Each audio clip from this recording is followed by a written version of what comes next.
안녕하세요. 저는 은혜와 평강교회 송진명 목사입니다. 오늘은 인간을 무너뜨리는 죄라는 제목으로 여러분에게 말씀을 전할까 합니다. 성경 본문은 열왕기상 11장 1절에서 13절입니다. 우리는 오늘 본문을 읽으면서 침울한 마음을 감출 수 없습니다. 그것은 하나님이 종이자 하나님께서 택한 지도자요. 성경에 나오는 어떠한 사람보다도 하나님의 은사를 많이 받은 솔로몬이 타락을 보기 때문입니다.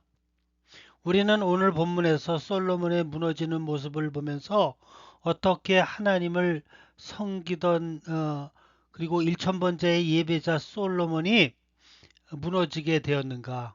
그것은 하나님에 대한 작은 불순종에서부터 시작되었습니다. 신명기를 보면 하나님께서는 왕된 자는 말을 많이 두지 말라 라고 말씀하셨습니다. 그런데도 솔로몬은 애굽에서 많은 말들을 들여와 군사력을 강화시켰고 자기 자신의 권위를 내세웠습니다.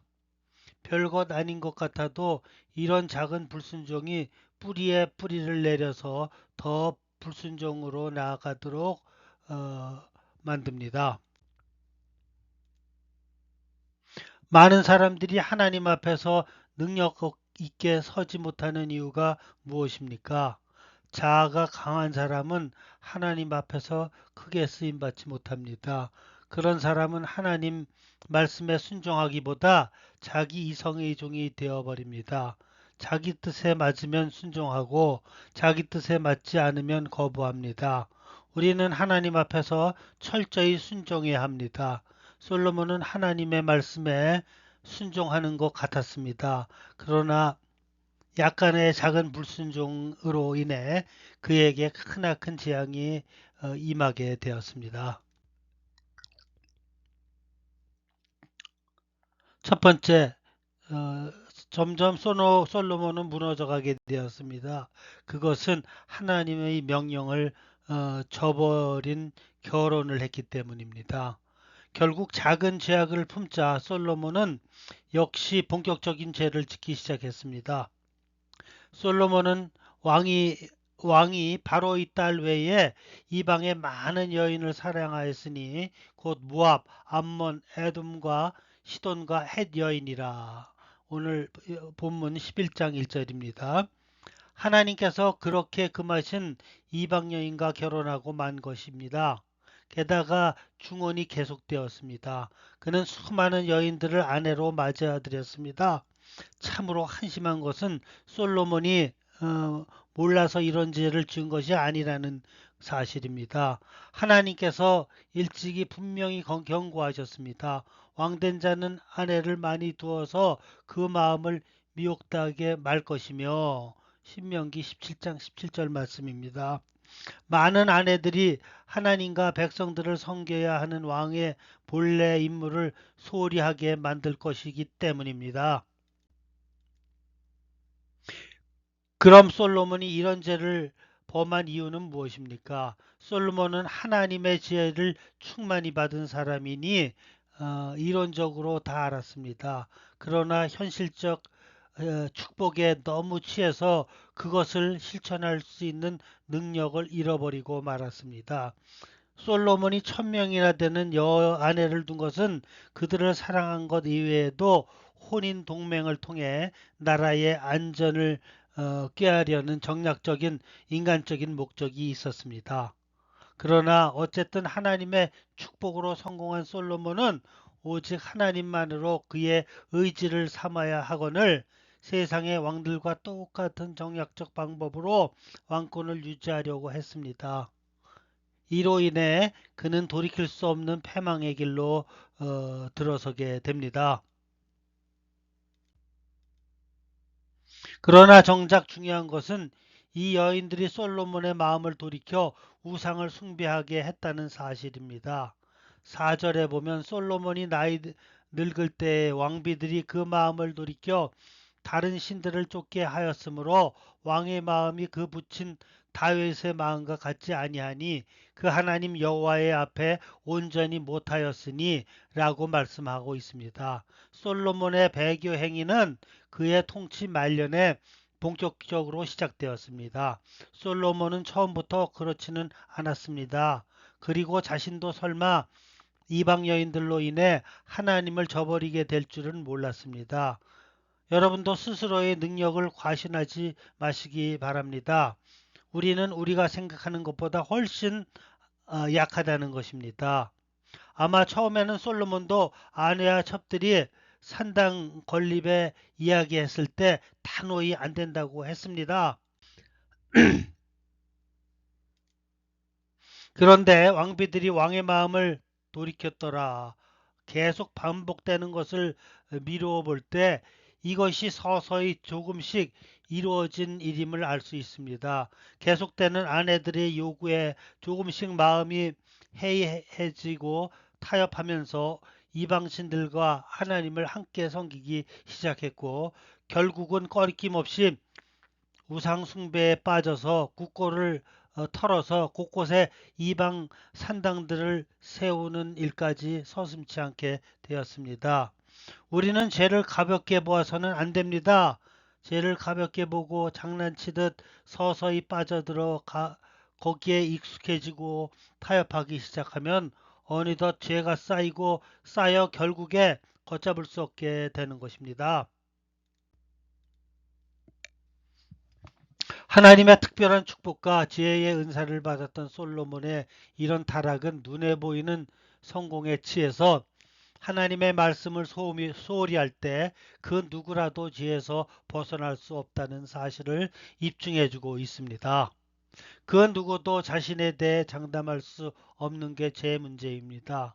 따라서 모든 믿는 자들은 하나님의 말씀에 비추어 늘 자신을 살펴야 합니다. 겸손한 마음으로 항상 하나님의 은혜를 구해야 합니다.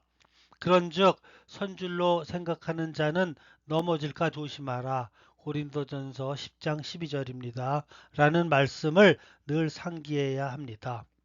솔로몬은 이방 결혼을 통하여 하나님의 영광을 가리고 말았습니다. 하나님의 음성이 들리지 않게 되었습니다. 이방 여인들의 소리에 마음이 쏠리고 말았습니다. 그러자 하나님께서는 안타까운 마음으로 특별히 그에게 임재하셨습니다. 9절에 보면 솔로몬이 마음을 돌이켜 이스라엘 하나님 여호와를 떠남으로 여호와께서 저에게 진노하시니라. 여호와께서 일찍이 두 번이나 저에게 나타나시고 라고 말씀하십니다. 하나님께서 역사 가운데 개입하셔서 두 번이나 말씀하셨는데도 그는 말씀을 듣지 않고 묵살해 버렸습니다. 이렇듯 하나님께서는 우리가 죽게 돌아오도록 경고하고 또 경고하시는 분입니다. 만일 설교 시간이나 사람을 통해서나 말씀을 읽다가 마음이 찔리거나 뜨끔한 말이 들리면 우리는 그것을 깨우치시고자 하는 하나님의 음성으로 들어야 합니다. 그 말씀을 한 번 묵살하고 두 번 묵살하고 세 번 묵살하면 멸망할 수밖에 없습니다. 하나님께서 말씀하는 시간에 우리는 그 말씀을 듣고 깨우쳐서 돌이켜야 합니다. 하나님은 말씀 가운데 우리에겐 찾아오십니다. 두 번째, 하나님께서는 죄를 지적하고 경고할 때 회개하고 돌아와야 합니다. 남을 징계하고 심판하는 것은 사실 참으로 괴로운 일입니다. 그것도 내가 너무나 사랑했고 축복했던 사람을 심판할 때 너무 그렇습니다. 타락하는 솔로몬을 바라보는 하나님의 심정이 그랬을 것입니다. 그러나 거룩하신 하나님은 아무리 자신이 사랑했던 사람이라도 하나님의 법을 무시하고 함부로 죄를 지으며 살아가는 사람을 결코 그냥 방치하지 않으십니다. 아니, 하나님이 사랑하는 사람이기에 더욱더 매서운 매를 드십니다. 영적으로 철이 든 자식이라면 자신을 무섭게 때리는 아버지의 눈에 고여있는 눈물을 읽어야 합니다. 11절에서 13절의 하나님의 솔로몬에 대한 심판과 경고를 보면 지도자의 불순종에 대한 심판은 참 무섭습니다. 이 화려한 제국이 무너질 것이라는 것입니다.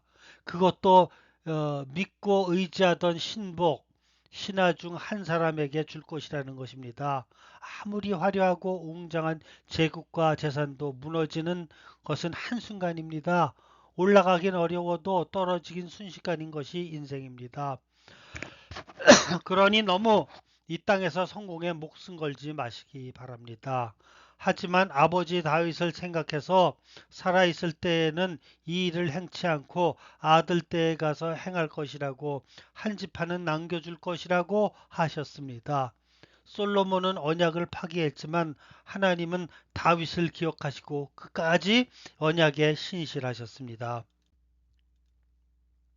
하나님의 무서운 경고에도 불구하고 회개하지 않은 솔로몬은 아버지 다윗도 밧세바 사건과 같은 무서운 실수를 했습니다. 그러나 다윗과 차이점은 실수를 저지른 후에 하나님의 경고와 징계를 할 때 솔로몬이 회개하지 않았다는 점입니다. 밧세바 사건 이후 선지자 나단이 하나님의 존엄한 질책을 전했을 때 다윗은 피를 토하며 하나님 앞에 회개했습니다. 그래서 하나님의 용서를 받았고 하나님은 회개한 다윗을 끝까지 지켜주셨습니다. 하지만 솔로몬은 하나님의 이런 무서운 경고를 듣고도 회개하지 않았습니다. 우리는 모두 약한 인간이기에 누구든지 죄를 안 짓고 인생을 살아갈 수는 없습니다. 그러나 죄를 인정하고 진정으로 돌이켜 회개하는 사람은 적습니다. 그래서 하나님은 다윗을 어여삐 보셨습니다. 그러나 솔로몬은 그렇지 않았습니다. 4절에 보면 왕의 마음이 그 붙인 다윗의 마음과 같지 아니하여 그 하나님 여호와 앞에서 온전히 못하였으니 이렇게 말씀하십니다. 그럼 여기서 온전한 마음이란 무엇입니까? 그것은 큰 허물이 있을지라도 진실하고 겸손하게 하나님 앞에서 회개하는 마음입니다. 결국 죄를 지게 되더라도 그 겸손한 회개가 하나님의 용서와 축복을 받아내게 됩니다. 그런 온전한 마음으로 가지고 평생을 사시기를 주님의 이름으로 축원합니다. 마지막으로 이 솔로몬은 그 불순종에 대한 그 직격탄을 맞습니다. 솔로몬의 불순종하여 나타난 결과가 무엇입니까? 13절에 보면 오직 내가 이 나라를 다 빼앗지 아니하고 나의 종 다윗과 내가 택한 예루살렘을 위하여 한 지파를 내 아들에게 주리라 하셨더라고 말씀하십니다. 첫째, 불순종하면 영향력이 축소됩니다. 솔로몬의 불순종은 나라가 갈라지고 12지파에서 2지파로 축소되고 대적들이 일어나는 일로 이어집니다. 솔로몬의 영향력이 무참히 줄어든 곳입니다. 깨끗한 그릇으로 준비되고 도덕적인 하자가 없었을 때는 그 능력이 무한되었지만 하나님 앞에 불순종하여 범죄하면 그의 영향력을 완전히 소멸되고 맙니다. 교회가 하나님의 말씀대로 온전히 설 때만이 그 영향을 유지할 수 있습니다. 그리고 하나님의 말씀대로 철저히 순종하는 깨끗한 그리스도인으로 바로 설 때 우리의 영향력은 전 세계 교회와 열방을 변화시키는 능력으로 나타날 것입니다. 둘째, 불순종하면 신앙이 전파되지 않습니다. 솔로몬의 아들 르호보암에게는 올바른 신앙이 전수되지 않았습니다. 이렇듯 범죄하고 회개하지 않으면 복음이 당대에 멈추고 만다는 것입니다. 믿는 가정 중에 자기 아이 좋은 학교에 보내겠다고 예배도 안 드리며 안 드리는 가정을 보십시오. 자식들이 좋은 대학에 갔다 해도 지금까지 예수 믿지 않아서 고민하는 분들이 많습니다. 이것이 심판입니다. 불순종하면 하나님의 심판이 임합니다. 가정이 평안치 않고 믿음이 단절되어 버립니다. 그러므로 불순종의 죄를 회개해야 합니다. 제가 불순종했습니다. 제가 하나님 앞에 신앙이 가장 중요하다는 것을 깨닫지 못하고 출세한다, 돈 번다, 그러다가 자식을 망쳤습니다. 신앙을 전수하지 못했다는 것은 부모가 자식에게 행할 수 있는 최고의 죄입니다. 믿는 가정에 태어난 자식을 지옥 자식으로 만든다는 것은 생각만 해도 아찔한 일입니다.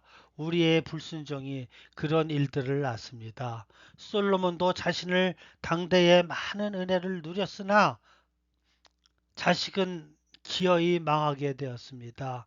불순종이 이렇게 무서운 일을 초래한다는 것을 반드시 기억하시고 철저하게 순종하는 하나님의 사람들이 다 되시기를 예수님의 이름으로 축원합니다. 아멘.